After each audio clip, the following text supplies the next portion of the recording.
The SS Faraday sailed east under a heavy autumn gale, her iron hull groaning against the waves as she turned her bow back toward the English Channel. The Atlantic, which had been relatively calm during the outward journey, now seemed to rise against them, throwing gray mountains of water against the ship's sides. In her wake, the great transatlantic cable lay quiet on the ocean bed, a 2,000-mile copper nerve stretching through the cold clay and the crushing dark. But in the ship's laboratory, deep below the main deck, the silence of the sea had been fundamentally broken.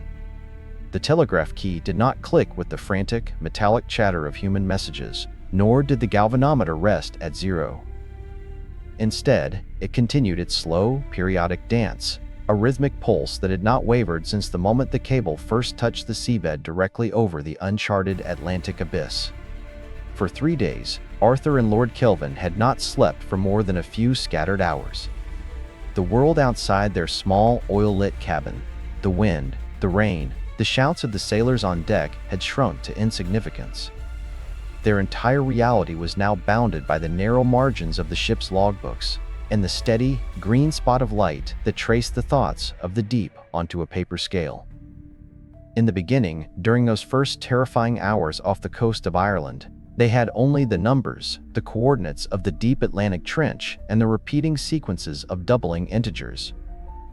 But as the ship drew closer to the continental shelf of Europe, the nature of the signals began to shift. The deflections grew more complex, carrying dense subpulses that drifted like faint echoes within the main transmission line. Arthur, his eyes red and burning from the constant, flickering glare of the oil lamp, sat with his finger resting lightly on the brass key, feeling the ghost in the wire.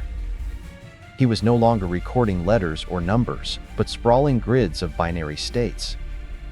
He drew them as black and white squares on wide sheets of engineering paper, filling row after row until his oak desk was completely covered in checkerboard patterns. His hand cramped, his knuckles white with the strain of keeping pace with the deep, slow rhythm of the sender. It was Kelvin who first saw the pictures hidden within the stark mathematics. The old physicist had been pacing the cabin, his hands clasped behind his back, when he suddenly stopped and stared at the sheets Arthur had laid out to dry. When laid out in rows of 29, a prime number, the chaotic grids resolved into simple, stark diagrams. There were circles enclosing circles, lines tracing the precise curvature of the Earth, and the unmistakable, elegant shape of a magnetic field radiating from a dense central core. They had begun to teach us their language. It was a language that began not with names or nouns, not with the subjective experiences of life, but with the fundamental laws of the physical world. The senders did not speak of themselves. They spoke of gravity, of thermodynamics, and of the slow, grinding pressures that shaped the planet's crust. They used the ratio of a circle's circumference to its diameter, the mathematical constant of pi, and the prime numbers to establish a common intellectual ground. They were proving to us, across a gulf of millions of years, that the mind in the deep was built on the exact same logic that governed the halls of Oxford and Cambridge. For Kelvin, it was a revelation that brought both immense intellectual comfort and a strange, creeping dread. The universe was still rational, still bound by the laws he had spent his entire life mapping. But the hand that was writing those equations was not human, and it had been doing so since long before the first stone of London was laid. By the time the Faraday finally docked at the damp, fog-choked wharves of the Thames, the first lexicon was largely complete. The city of London was a sprawling monument to human progress.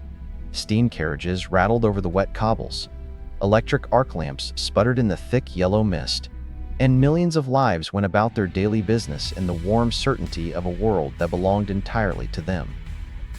We had built our empire on coal and iron, believing that the ground beneath our feet was a solid, unchanging foundation. We had ignored the silence of the deep and the sky, assuming that the seasons of the earth were gentle and would always remain within the limits of our comfort. As Lord Kelvin and Arthur rode a hansom cab through the crowded streets, the noise of the city felt superficial, a thin layer of sound floating above a profound and ancient silence.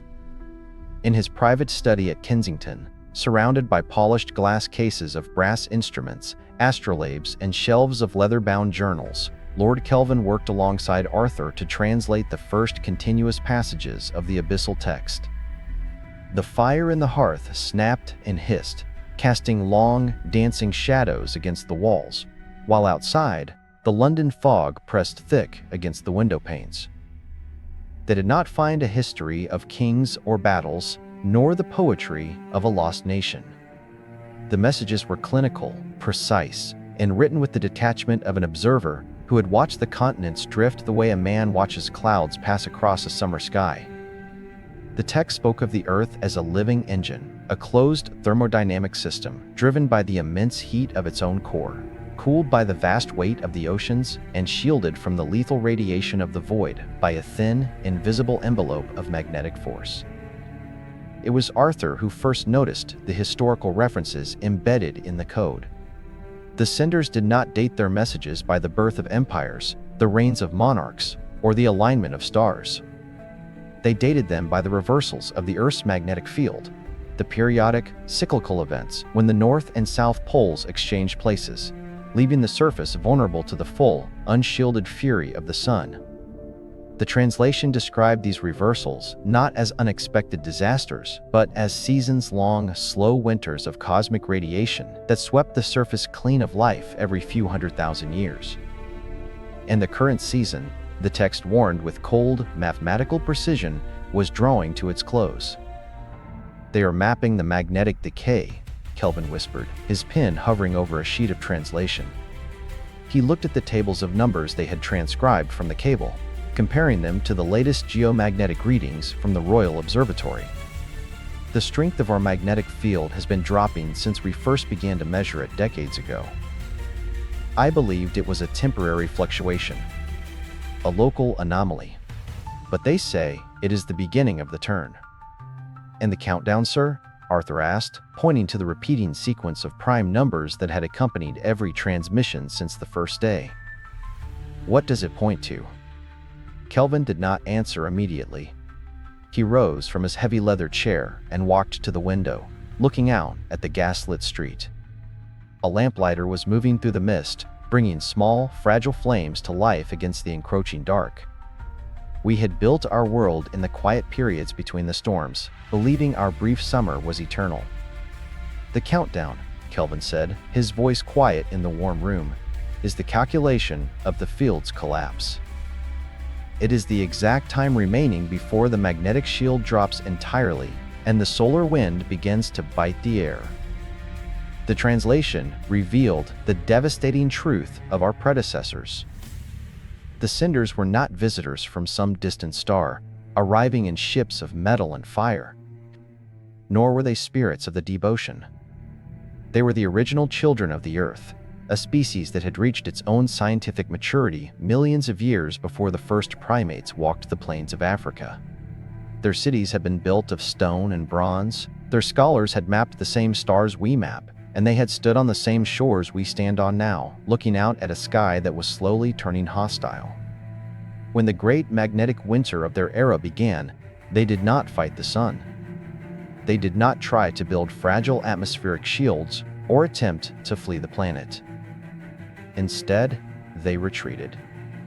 They went down into the basalt and the granite, digging deep into the Earth's mantle where the radiation could not reach and where the immense heat of the core provided a permanent, unchanging winter light. They left their instruments behind, automated transmitters anchored to the deepest, most stable floors of the ocean, wired to the basalt pillars of the abyssal trenches, waiting patiently for the next intelligent species to rise to the surface and lay their own cables across the dark. They were not speaking to us to conquer us or to offer us their friendship. They were simply reporting the weather. In his logbook that night, Arthur wrote down the final translated phrase of the second transmission. It was a simple, stark sentence that stood out from the complex equations and the dense geological coordinates. It was a warning sent across millions of years of silence from a people who had gone voluntarily into the dark so that their knowledge and their species might survive the light. "The shield is thinning," the translation read. "The fire returns." prepare the vessels." As Arthur closed the heavy leather journal, he heard the low, distant rumble of a steam train passing over a nearby bridge, its iron wheels vibrating slightly through the floorboards of the study. For the first time in his life, the sound of the steam engine did not feel like a symbol of progress or human mastery over nature. It felt like the clicking of a massive clock that was slowly, steadily, running down toward zero. The Earth was an engine, and its gears were shifting. This was the translation of the first warning. This was the moment we realized the Earth was not our own, and that we were merely tenants in a house that belonged to the deep. This was the comfort of answers.